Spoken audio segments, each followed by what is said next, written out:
Jose and I started together in graduate school at the University of Miami at the same time. And I'd forgotten about the fact that I was the TA when he took the tropical marine ecology class until we were talking about that last night. Yes, he did. I seem to recall he did quite well. But one of the things that's really important here is we're going to be going into a completely new system. So this morning we had the abyssal plains, and we had the pelagics, and we had the cold water system. So now we're going to the warmest systems. We're only going to be talking about warm water corals. There are deep corals and cold water corals. They're different. They live differently. It's a different set of problems. They've got problems, but that's something else. I'm going to warn you, I have to give these updates regularly at the U.S. Coral Reef Task Force, and they used to refer to it as the Debbie Downer part, but they realized that that wasn't the right term because I'm male, so they have nicknamed me, and it's great to have a deputy secretary of the Interior who says, and now we'll hear from morose Mark. The news has been especially bad the last couple of years, and you'll be seeing why. I've been going through the various stages of grief repeatedly and doing a lot of self-medication. It's a good thing I like craft beers. It gives me an excuse to try a lot of new beers because I have been finding a need to deal with the amount of damage that's been done. But there will be a few mollusks in. You will see this one again. I won't tell you any more about this. It'll come up later on. But coral reefs are extremely important habitats for many mollusks, and in fact centers of biodiversity for many molluscan taxa are in the same areas of the centers of biodiversity as corals in the coral triangle. So just to give you an idea, the key messages of what I'll be saying is that climate change is real and is happening now. For coral reefs, this is critical because it's causing the death of corals, it's causing bleaching, the death of corals, and often disease of corals. High temperatures related to all of those. Ocean acidification we'll get into a bit.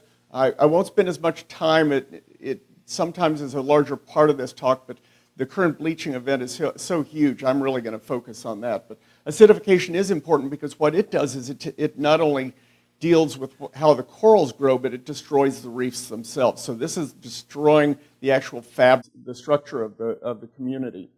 The event we're having now started in 2014. I suspect it will linger into 2017, the longest ever, and I'll give you some more stats on it as we get into it. Two things we need to be doing to protect coral reefs. One of them is we really need to be dealing with the issue of the amount of CO2 in the atmosphere, not just emissions, but the amount in the atmosphere. We're already too high. And the other is dealing with local stresses. So I don't want you to feel like it's hopeless. Please, even if you don't believe it or feel like it, I do believe that it's not, we're not hopeless at this point, but we really need to get going a whole lot faster and do a lot more if we want reefs to be around. So this is what's going on right now. There's another shot from American Samoa out on one of the posters, and I'll give you a version of that in this talk. This bleaching event has been huge, and we've gotten a lot of media attention. It's been in all the major papers, it's been on the TV networks, it's been all over the place. For the last couple of months, I've been spending about 20% of my time on media relations, doing interviews, being on radio shows, TV, etc. The coverage has been great. But the reason we're in this situation is because of the impact that climate change is having. For those who say there's a pause, it's not warming. Well, how do you manage that when all of the warmest years on record are since 1998? And you'll notice 2015, 2014, 2013 are right there. Among the most recent, and they'll set a record and then it's almost immediately followed by another record. Let me show you a cool graphic. This just came out recently, and this is a depiction. Ed Hawkins at University of Reading put this together, and you're looking at the monthly values of temperature every year as it goes along with that counter, and you can see the temperature started warming in the early part of the century.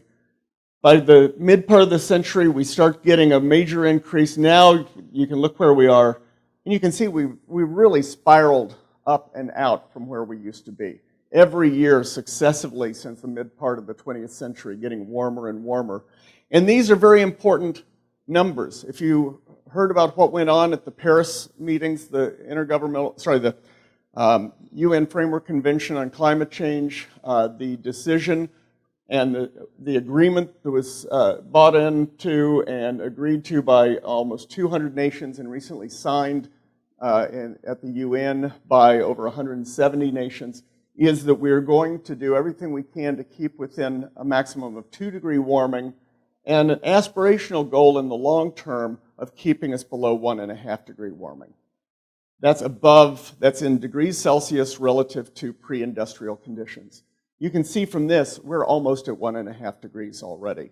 And in fact, if you include what's called committed warming, or the amount of warming that's going to happen from the CO2 already in the atmosphere, that's another 3/4 of a degree. So that puts us up here somewhere in terms of what we've already committed ourselves to. For anyone young here, if you're 29 or younger, there's not been a single month in your life that's had below average temperatures. We're in a completely different temperature regime than where we used to be. The main reason is because of this, the changes in the amount of CO2 that's present in the atmosphere. You've seen the Keeling curve a couple of times already. Here you're looking at the annual variability and the pattern as it goes through the years. And you can see now we've positioned ourselves where it's likely that this year we will not drop below 400 and probably won't anytime in our lifetimes. The result of this is a potential for a dramatic increase in temperature. The worst case scenario, 3.5 to 5 degrees Celsius or 6 to 10 degrees Fahrenheit, that's the trajectory we have been on and continue to be on. For corals, and I forgot to mention this earlier, that 1.5 degrees is actually critical because 2 degrees is way too warm for coral reefs. We've got to be following a trajectory that gets us way down and actually gets us into negative emissions to be able to stay within a 1.5 degree world. It will be a lot of work to get ourselves there. And most of the variability when you see these models put up and you see that big spread in temperature that exists is all because of the question of what we as humans are going to do. Are we going to continue on the trajectory we're at, which is this worst case scenario, or are we going to make dramatic changes to keep our world in a better condition? So climate does change naturally. We know that. If anyone's seen the movie, I mean, after all, actually, the Ice Age movies, there's not bad science in those things. It's kind of funny.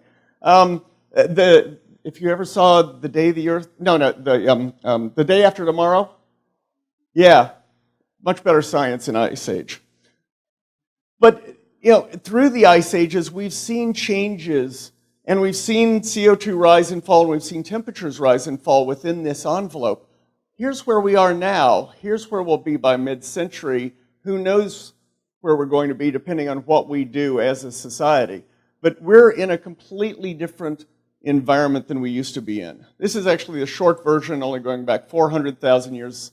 They've extended it to over 800,000 years. Same thing. The envelope doesn't change through natural variability. So, what about corals?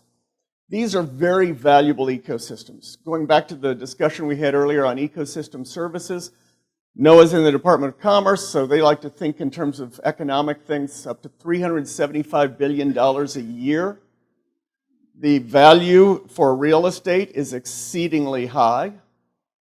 Alone, $17 billion in U.S. tourism and 45 million U.S. tourist visits to U.S. reefs. Fishing is big, but it's not nearly as big as some of the other industries such as tourism.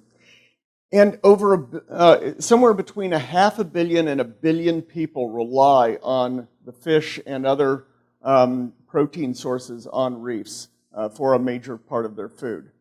But even more important, it's one of the most diverse ecosystems on Earth. And this is where we start getting into things like the molluscan fauna and the associated fish, where coral reefs cover only 0.1% of the seafloor, but have been identified as containing perhaps 25% of all marine species.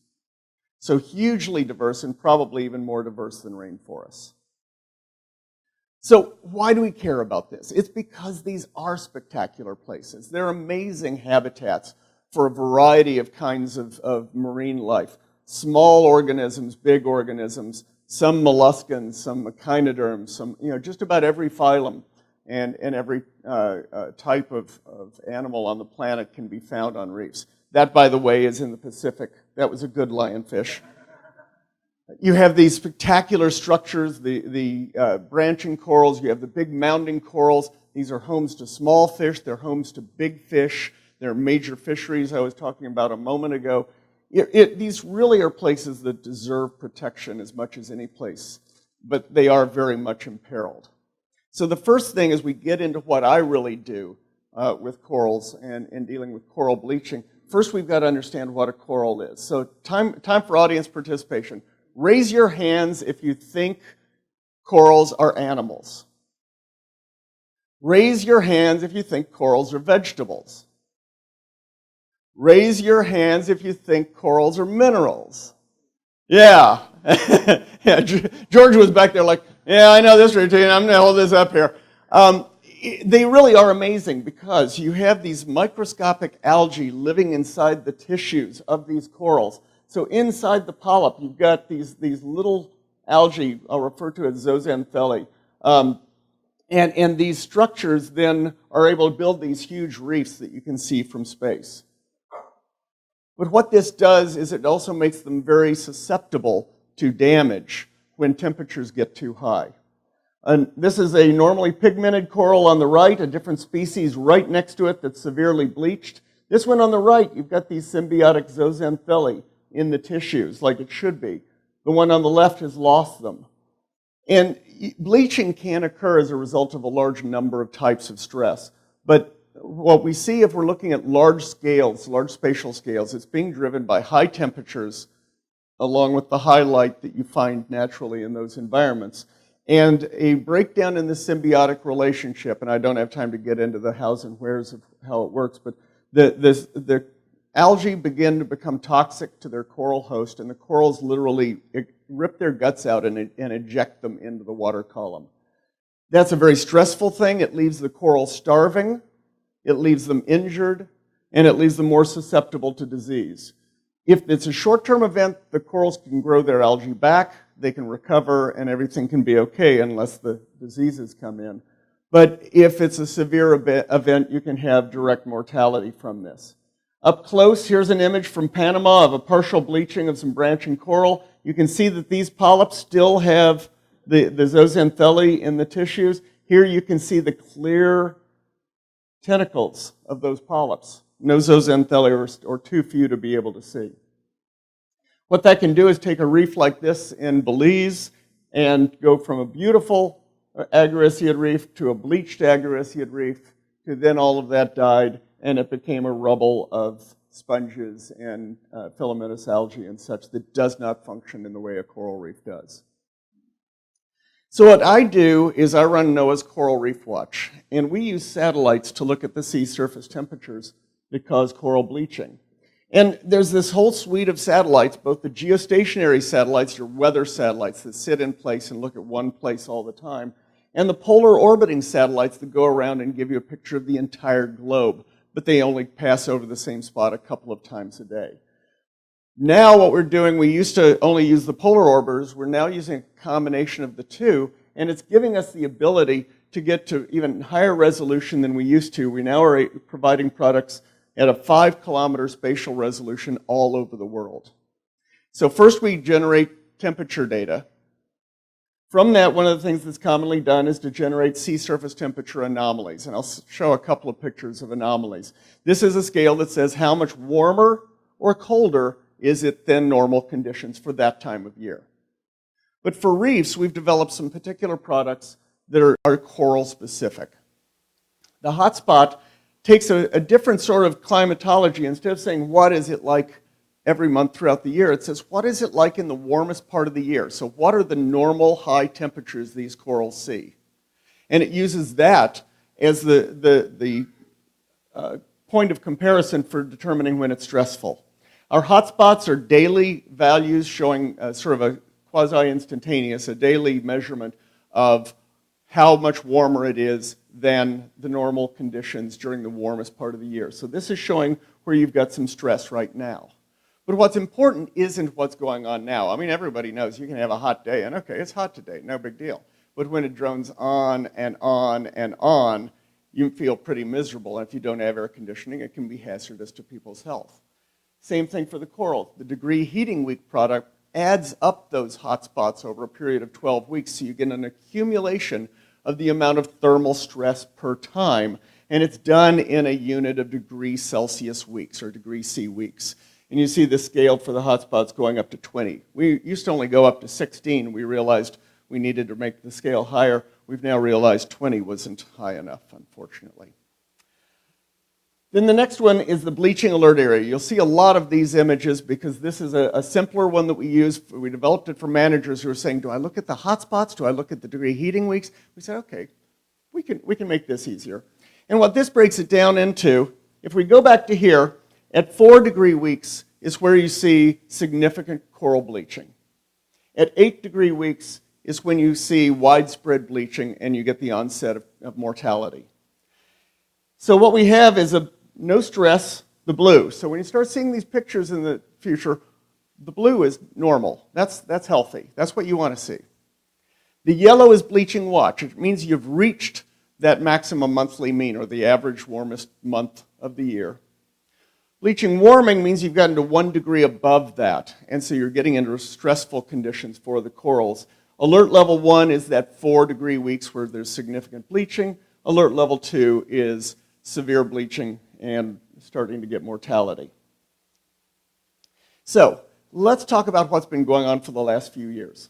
2014, interesting year. There was an El Nino that started and didn't actually occur. You got a little warming in the ocean. It started to look like an El Nino was coming in. Everybody was all excited this was going to be the biggest El Nino we've seen and so forth. And the atmosphere didn't cooperate and the whole thing sort of collapsed. But what we did have going on was this thing that's referred to as the blob. Climatologists in the Pacific Northwest were having a little too much fun that year.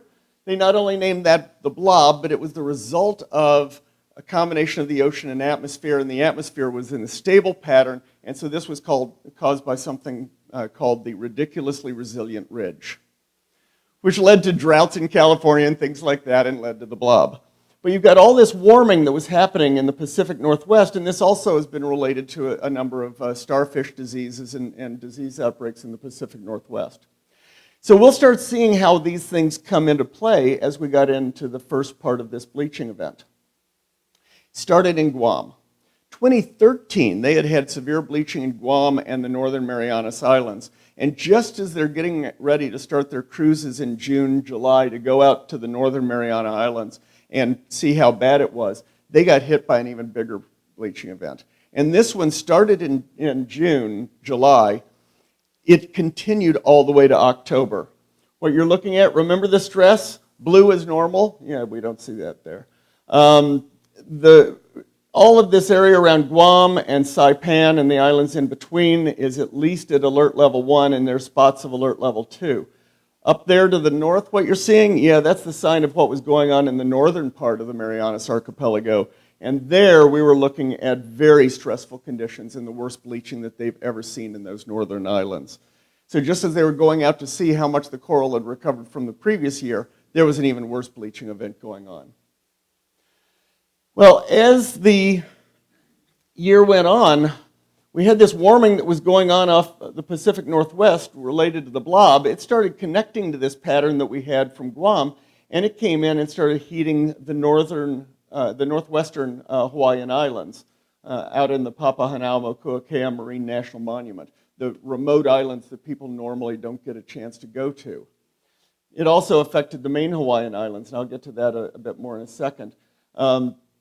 Florida was hit, and in Florida, depending on whether you're looking at our data or the in situ temperature loggers that are scattered around, either 2014 or 2015 is the warmest year on record. It really doesn't matter. They're both really warm, and conditions were bad. A lot of bleaching. 2014 became the worst bleaching they had seen in Florida at that point.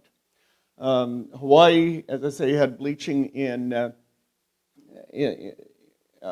had bleaching during the September to October period, and then as the sun starts heading more toward the equator, it started warming around the Marshall Islands, and they had the worst bleaching they've ever seen. Here's what was going on in the northwest Hawaiian Islands. So here are the main Hawaiian Islands right here, Big Island here, Kauai up here. The other islands are scattered up through here, and there's a little atoll called Lisiansky that was right in the worst of that, and a couple of kilometers of reef bleached severely, and when they went back in 2015 and looked at it, it was pretty much all dead. The bleaching came on down to the main Hawaiian Islands and was especially bad around windward Oahu. There was a bit of bleaching in Kauai, but they had some strange weather patterns that helped them out a bit. So this was actually the worst bleaching and the widest spread bleaching they had seen in the main Hawaiian Islands to date when that happened in 2014. We've got partners we've been working with, and the timing of this group called the Catlin Sea View Survey, starting to develop these records of coral reefs, images of coral reefs, was perfectly timed. They've been able to be a partner and show us some spectacular things of what's going on. Here you're looking at one of their 360-degree images of a reef in, near Kaneohe Bay and the bleaching that was going on in Hawaii.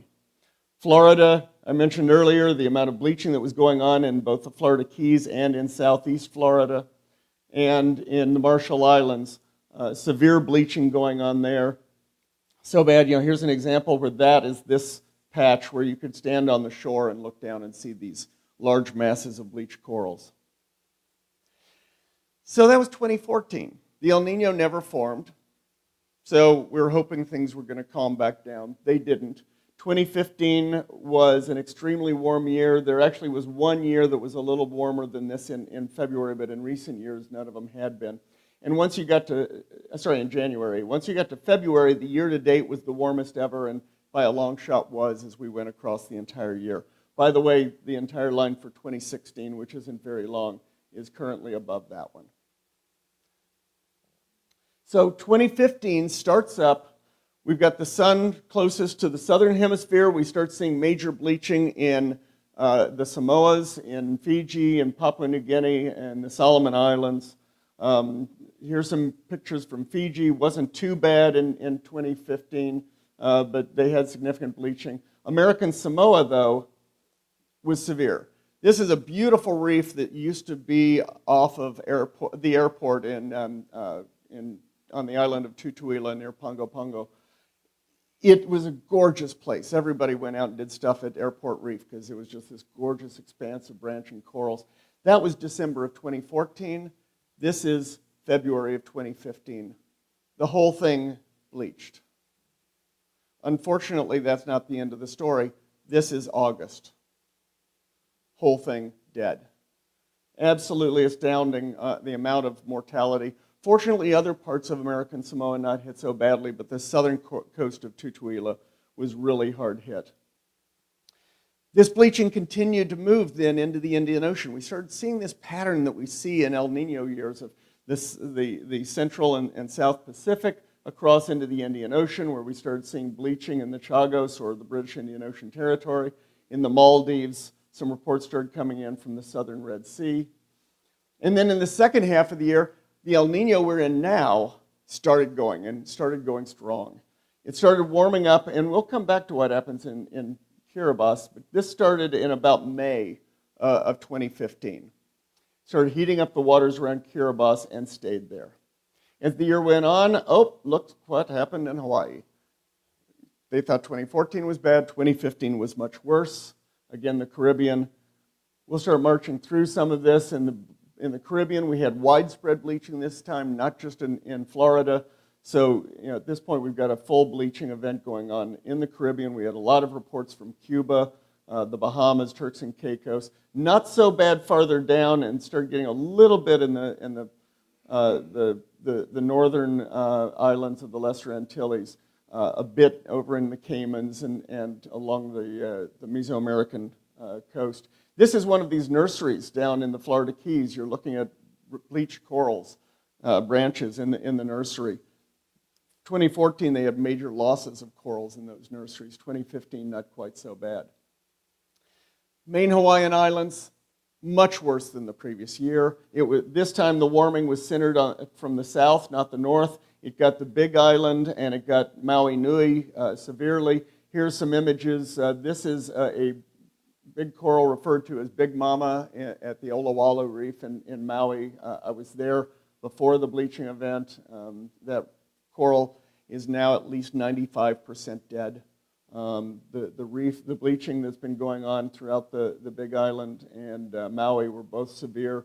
Also some pretty severe bleaching in Oahu.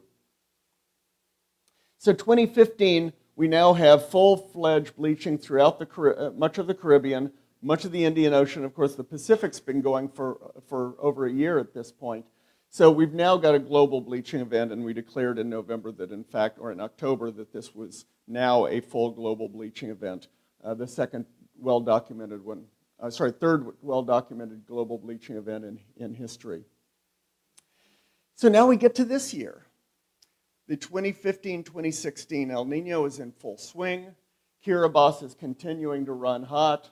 We started getting warming again in the South Pacific. Again, that pattern that we talked about where it cycles through. They started getting a lot of bleaching in Fiji. It was really severe. They were getting such calm, hot conditions. They were having fish kills. Fish were washing up on the beach. They fortunately had their waters cooled down very quickly, but the problem was Tropical Cyclone Winston was the biggest, most vicious storm in the southern hemisphere on record. 40-some-odd people died in that storm. They've continued to be plagued by storms this year because of the warm water. Severe bleaching in New Caledonia, and I'll get to the story in the Great Barrier Reef in just a second. Yeah, here we go.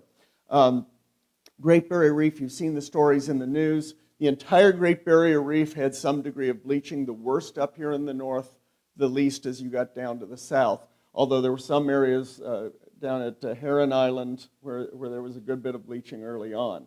But up here in the north, they were seeing 95% bleaching at least. In many reefs, they were seeing 100% bleaching. They were seeing 30 to 50% mortality of the corals. So a lot of these corals are already dead, and the mortality is continuing to increase. 93% of the reefs on the entire Great Barrier Reef had some degree of bleaching.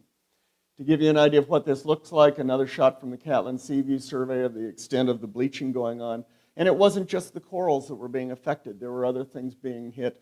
You know, that anemone is supposed to have a lot of nice colors because they're also symbiotic with algae. And this anemone is bleached, and very often this causes the anemones to deteriorate and die, and Nemo ends up losing its home. Now, I mentioned Kiribati. Kiribati continued to be warm from May of 2015 until April of this year, when it finally started cooling down in the main islands. A team that's been doing some work in Christmas Island in the main part of Kiribati, this island nation that runs across the equatorial Pacific. This is a shot of July 2015. You can see how beautiful that reef is. Note this coral colony right there. This is the same spot. That's the coral in April of 2016. I thought this was the worst we'd run across. In all of the diving around the area, they had 80% mortality, 15% of the corals were bleached, and about 5% were still in relatively normal condition. I didn't think we were going to see anything worse until last week.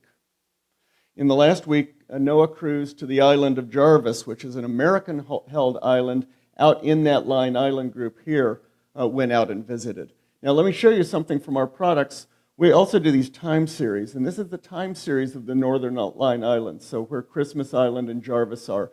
And you can see that it broke our graph. We never thought we needed to go higher than 25 degree weeks. Lisiansky had stopped at about 18. This was over 25 for a period of about 5 months. It peaked at around 29. I figured that our products weren't working right. I was hoping they weren't. And then the crew got out there, and unfortunately, it looked like the products were working just fine. Jarvis, however, was even worse. 95% of the corals in very extensive surveys that NOAA does on a routine basis, 95% of the corals are dead. Of that, about 4% or more are bleached, and 1% relatively normal. The normal ones, it's a real question. Why are some of these massive corals able to survive longer? And it's not all of them, it's just some of them. So there's a real question and a hopeful situation of what can we learn about those corals that have survived? The only problem is there are other things that go along with these bleaching events, and one of the things they're seeing that's been seen elsewhere is predator concentration. So here we have a mollusk bad guy of the story. That's Drupella, is a common corallivore. It's an obligate feeder on corals. Here you can see it's being concentrated on those few bits of live coral that are there. And so they're seeing these large concentrations of Drupella on a lot of the live Perites that's still present. In the Indian Ocean, I only showed you the Pacific so far. The Indian Ocean has been hit severely as well. Right now, we've got severe bleaching all the way from the east coast of Africa across to the French Polynesia, so that's half of the southern hemisphere. We've got severe bleaching in the central part, Reunion, Seychelles especially, the Maldives. Here's a shot from the Maldives to give you an idea of what it looks like there, the severity of the bleaching. And to the east, it's now warming up around Indonesia and starting to warm in the Coral Triangle region and up toward the Philippines. And they've had reports of bleaching all around the Indonesian archipelago at this point. So just when I thought it wasn't going to get any worse, it got worse. So far, what we have seen is about 38% of the reefs worldwide have been exposed to those alert level 1 or 2 conditions, so at least significant bleaching or higher. The area of alert level 2 only, so severe bleaching and with mortality going on, is about the size of the states of New Hampshire or Vermont and growing. Over half of these reefs have been exposed to these high temperatures twice during the year, and almost all reefs in the world have been hit by higher than normal temperatures. The U.S. geographically has been in the worst place, and 72% of our reefs have been hit, over half twice again, and all of them have been stressed by high temperatures. This isn't the first time. I mentioned we'd had major bleaching before. The first widespread event that was documented well as being a global event was in 1998. It was associated with the 97-98 El Nino and the 98-99 La Nina that came right after it. You can see the global spread of that 1998 bleaching. And in fact, a paper that Ove Hugelberg had that came out in 1999, he plotted the dates of all the various bleaching reports, and so what you end up seeing is you've got this path started in the Eastern Pacific, reports early that time, over here in the South Pacific, into the Indian Ocean, up into the Coral Triangle and Southeast Asia, and then jumps across over the Caribbean. Same thing we saw in 2015 when the El Nino had not formed yet, and the same thing is likely to finish this year. We've already gotten through this part of it. We're up here now, and we're expecting a bad bleaching season in the Caribbean again this year. Severe bleaching in the Caribbean in 2005.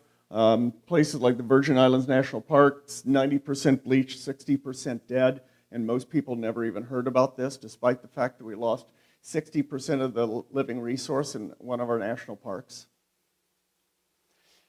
2010, severe bleaching in Southeast Asia as a part of the 2010 global event that followed that same pattern that I was talking about in terms of the timing and structure of the event. Severe bleaching going on, a lot of mortality. We got some decent news coverage. That shot I showed you on the front, that's probably the only time I'll have a photograph of mine that I took that was on the front page of the New York Times. It was great to get that kind of coverage, but it was a horrible event. But that's what it takes to get this kind of news coverage, unfortunately. So if we think about what's been going on through time, because the oceans have been warming, the first widespread bleaching, maybe global, maybe not, we're not quite sure, was in 82, 83 with that El Nino. What you're seeing here is a different set of data, a different product that goes back farther in time. And you're looking at the percentage of reefs that were either at level 1 and 2 in black, or just at level 2 or above in red. 82, 83, much smaller event than what we've seen more recently. 98 was a huge event. Here's that 2005 that was just a Caribbean event. 2010 was the next global event. 2014, 2015, 2016 are a part of this. Doesn't look that bad, but when you remember that this has been one continuous event, what you end up having is that the sum of those is about 25% of the world's reefs have been hit by level 2, according to this index, and almost 65% have reached level 1 or 2. What's going to happen in the future? Well, we now use climate models as well to be able to forecast out in the future. And this is the outlook for May to August of this year. Continued bleaching in the northern part of the Indian Ocean, moving into the Coral Triangle. It's going to be dissipating in the Central Pacific finally.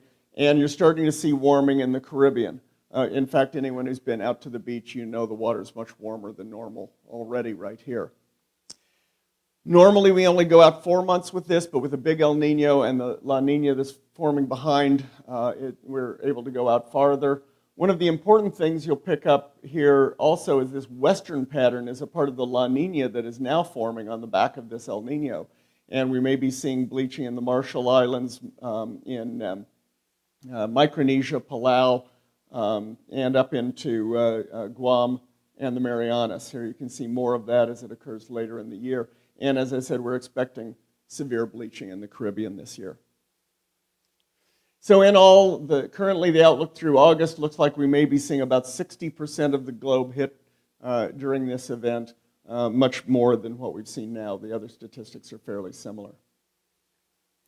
We're also expecting this warming to continue as we look at all the climate change models. This is from a chapter that we had in the last IPCC assessment and a paper that's being developed from it. Just one example in the Western Pacific, looking at these different climate models. Again, the models we're seeing in that early slide, from the warmest models to the coolest, and the main difference between those is how much CO2 we're putting in the atmosphere. But by 2100, we're looking at the best case of having reefs in the Western Pacific every other year seeing significant bleaching. That's equivalent to degree heating week of 4 or an alert level 1. And if we keep going on the path we're on now, we're going to be seeing bleaching every year on those reefs, something that's just completely unsustainable. If we look at severe events, this is degree heating months of 5. So 5 times 4, that's degree heating weeks of 20. That's the kind of thing we've been seeing in Kiribati. We're likely to see that in the Western Pacific 70% of the time in the worst case scenarios. And even under the best case scenarios, it's going to be 5 to 10% of the time. So we're talking about a fairly bleak picture for corals. And this model was evaluating the likelihood of bleaching and is looking at 2050. And you see that in most areas, we've got a 80 to 100% chance of bleaching in most coral reef areas of the world every year by 2050. So I haven't even talked about ocean acidification, and I'm going to do this quickly. But it's a very important process that's on the backside of what's going on with warming. It's, of course, caused by the same increase in CO2 in the atmosphere from fossil fuels, cement production, land use changes. And the CO2 is going into the atmosphere. About half of it stays there, but about a quarter is trapped on land, and about a quarter is trapped in the ocean. And at first, people thought this is great because it's allowing the atmosphere to stay cooler than it would have. But then we started realizing, as we talked about earlier today in the other talks, that as the CO2 increases, the pH goes down and the carbonate ion goes down. And that's what corals need to build their shells. And that's what many mollusks need to build their shells of calcium carbonate. So again, these vast structures that rely on a calcium carbonate skeleton are very much at risk. As CO2 increases, and this is a graph, and I'll walk you through what this is going from low CO2 conditions to high CO2 conditions, from what it was like during the glacial periods, 27 or more thousand years ago, what it was like in the pre-industrial times, and what it's like now roughly. We're now just above 400. And as you see, as you go forward to these higher CO2 conditions, the rate at which corals are able to build their skeletons goes down. And it actually goes down to a 0 point when you get farther along. By about 480 parts per million in the atmosphere, reefs reach a point where they no longer can be built as total reefs. The balance has been tipped in favor of erosion. And somewhere above 840 parts per million, that's entirely possible if we don't get our act together, you actually have the inability of corals to build skeletons. If you expose corals to these really high CO2 conditions, you not only have net dissolution, you can do something like this. This is a coral, a Mediterranean coral. This experiment was done. It was a great paper, came out in Science. You put this under high CO2 conditions, and it breaks down, and you have a whole bunch of these polyps sitting out there. But do you know what you call a coral without a skeleton? Hors d'oeuvres. Because now they have no protection against most of the predators, and they're fed on, and they're going to have to live very different lives. Now, the other thing, though, is it's not just the growth of the skeleton it's important, but it's that entire reef structure. So I'm going to talk very briefly about some work we did on the impact this has on the reef itself, and compare two areas: a naturally high CO2 environment in the eastern tropical Pacific, where upwelling tends to bring CO2 near the surface, and areas like the Bahamas out in the, up here in the Caribbean, Western Atlantic, where you have very low CO2 conditions and high saturation state. If you look at Florida, Bahama corals, you tend to see structures that are completely infilled. All the little crevices, the pore spaces in corals, get cementation going on inside, and that's what binds the reef together. When you go to places like Panama, what you see instead is that all of those pore spaces are completely vacant. There's no cementation going on, and the result is these are reefs that are extremely fragile. You walk on them, they break. Boats hit them, they crush and fall. You stand on the reef flat at high tide, at low tide, a wave comes through and you can watch the wave pass through and the water rises and falls at your feet in little crevices and pools. So it's amazingly porous environment. It's not the strong reefs that we rely on for the coral reef structures. So when we think about going into the future, this is a model that was done looking at CO2 in the past and into the future. The red in this case is good. Those are conditions that are optimal for coral reef environments to grow. That was pre-industrial run. The modern conditions, you've dropped to relatively marginal conditions for most coral reef development. And by 2100, even under good scenarios, we're looking at a situation that has extremely poor conditions and probably net erosion of most coral reefs. So what's happening here is you're looking at two things that go on a reef. Calcification, where organisms are building material like a coral building its skeleton, or bivalves building their shells on the reef. Cementation that binds all of this together, and those are balanced or generally a little higher than the natural forces of bioerosion and dissolution, and that's why reefs grow. But as we look to the future, we're looking at a change, and even a 30% reduction, which we're expecting by the end of the century, is dramatically tipping the scales so that bioerosion and dissolution are increasing, while cementation and calcification are both decreasing. In fact, some recent studies, one that came out by Ian Enochs and colleagues in 2015, and one that just came out by Mulliner and colleagues just a month ago, in the Florida Keys, indicate that all of the Florida Keys reefs were net depositional. So in other words, they were building during pre-industrial CO2 levels, but now they all are slightly erosive. You're getting more destruction than you are construction. This new study breaks it down in the most southernmost keys, so down around the Dry Tortugas and Key West, still depositional. The middle keys are erosional in the fall and winter, and the upper keys are eroding in all seasons. So we're already reaching that point. But let's remember the difference between these two that are going on at the same time. Bleaching takes corals that look like this, and thermal stress causes them to bleach white and very often to die, leaving that reef in very poor condition. Ocean acidification helps encourage those forces that are breaking down the reef into a rubble structure that doesn't support life. There are also combinations of these two that have been found, where it's been shown that combining the effects of CO2 and acidification, if we look here, so these are conditions, pH conditions that used to be considered normal, the reefs are now getting much more acidic already. As you go to more acidic conditions, at the same amount of temperature stress, corals are bleaching more under these lower pH conditions. So what this means is that corals that are exposed to high CO2 bleach at a lower temperature than corals at higher PCO2 and higher pH. So you're getting a combined effect of the two that's a secondary impact.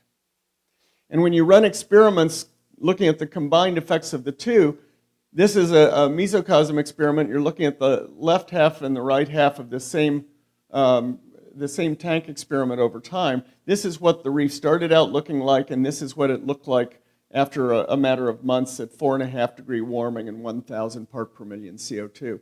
A very potential scenario for the end of this century if we continue on the current course. So let's think about this from a perspective of conservation. What do we need to do? We need to be dealing with reducing CO2 in the atmosphere, not just reducing emissions, but actually reducing the CO2 level. We need to also be reducing local stressors. Both of these are things we have to do. 350 parts per million may be the magic number. Charlie Varon argues it's 320. I'll take anything on the south side of 400. You know, getting it better than it is now is an improvement and starts getting us in the right direction. We've got these great agreements that have just been signed, but the hard part's ahead of us, and that's actually making the changes to make this happen. And these things are very important and long-lived, because even if you peak your CO2 sometime in the next 100 years and drop that off quickly, it takes 100 to 300 years for CO2 to stabilize in the atmosphere. It takes a few centuries for temperature to stabilize, and problems of sea level rise are actually going to be with us for thousands of years. And that's already written, no matter what we do. So we need to deal with the local stressors to help these corals stay alive long enough for us to get CO2 under control. And there's been work to look at ideas like reducing the amount of light stress or cooling reefs. I mean, you know, what are you going to do? Like put a big shade cloth over reefs? Well, the Australians experimented with this. Turns out shading is not actually one of the better things to do. They had a couple of things. Of course, the shade cloth itself had a problem, because since this was sponsored by Quicksilver Connections, a major catamaran tourist operation, snorkelers had trouble getting under these things. It was a bit of a problem. But they found that you could actually replace this with solar-powered sprinklers, like little rainbird sprinklers. And it sprinkled across the water, broke up the surface, added a little bit of shading, and was fairly effective. And snorkelers didn't care if they got wet. But this didn't work as well, so you know, what are you going to do? Have air conditioners for reefs? Well, this was an experiment that was done, and watch these little temperature loggers, these 3 loggers right here. Notice all of this bleached coral. This actually was at that same airport reef I showed you during better days. This was back in 2009 that they ran this experiment, or 2010. You see the bleached coral there? 24 hours later, look at how much brown, healthy coral is present there. Let's go back again. And bleached, unbleached. And they'd stay like that for a period of up to 2 weeks after only a 24-hour of exposure to cool temperatures. So there may be things we can do in some limited high-value situations. We can also do things to do what we should be doing anyway, improving water quality, reducing the amount of pollutants or nutrients or sediments going out on the reefs, attacking some of the problems like the diseases that I've mentioned but haven't had time to talk about. There's also work that's going on some of these nursery operations that have been a great conservation tool, where they're growing corals and able to grow them very quickly in a laboratory, put it out in a nursery, get it acclimated, and replant them onto the reef. And you can do that. You can also do things to encourage recruitment by growing coralline algae. Also, by putting corals out, it may be attracting coral larvae to the reef. That's been shown in some experiments.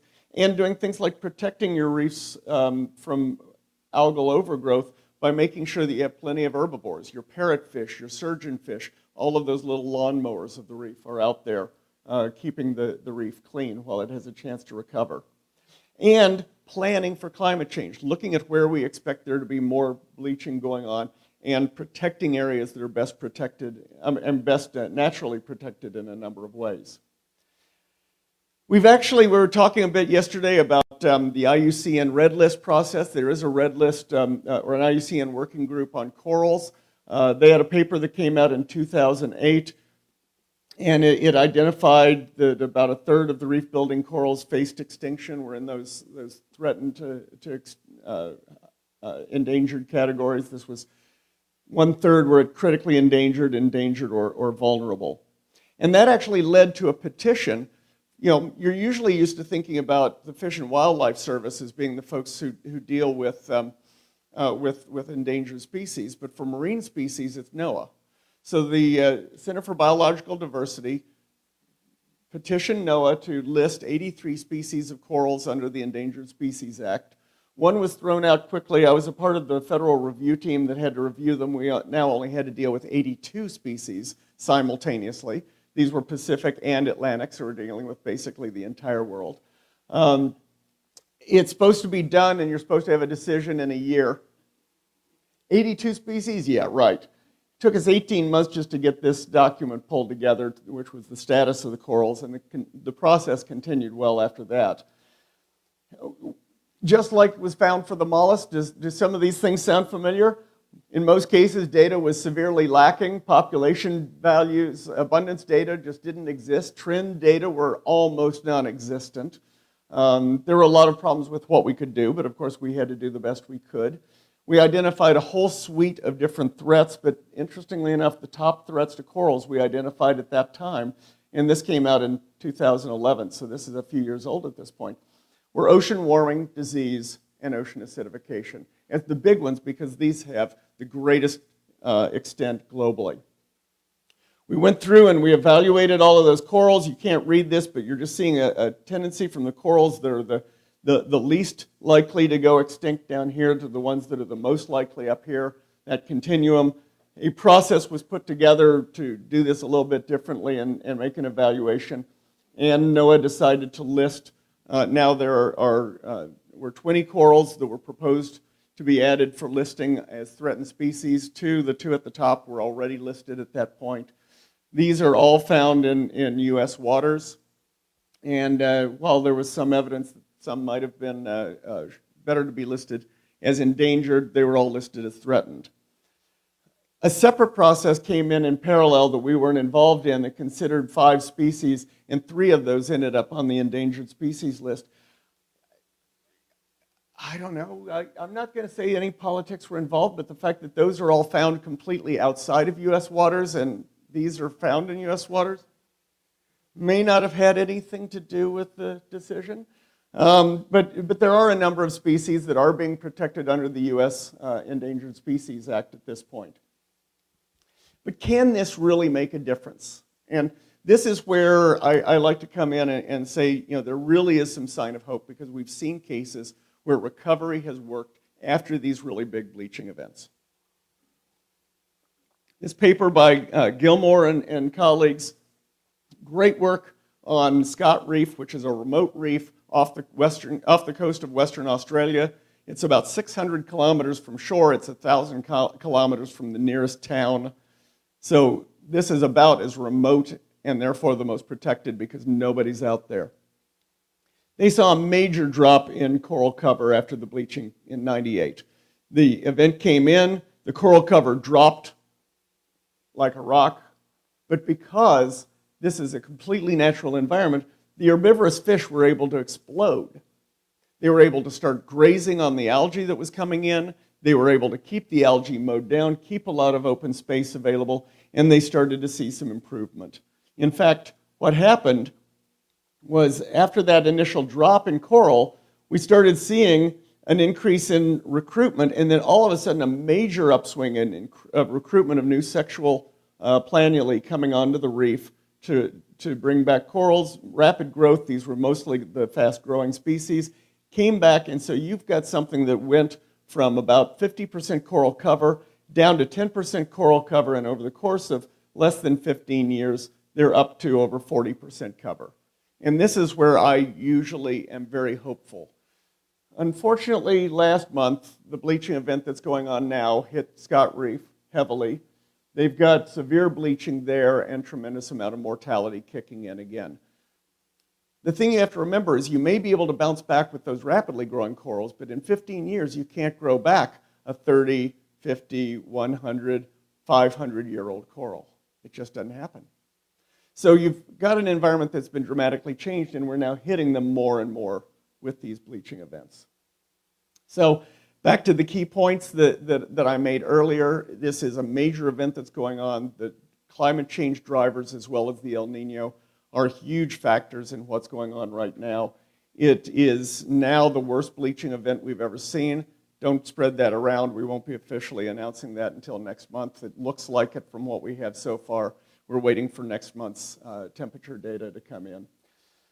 We really need to be acting on this, and we need to get going now. So, my acknowledgement to all of my Coral Reef Watch team and all of the many other collaborators who've been involved in a huge worldwide effort that you've been seeing here. Thanks.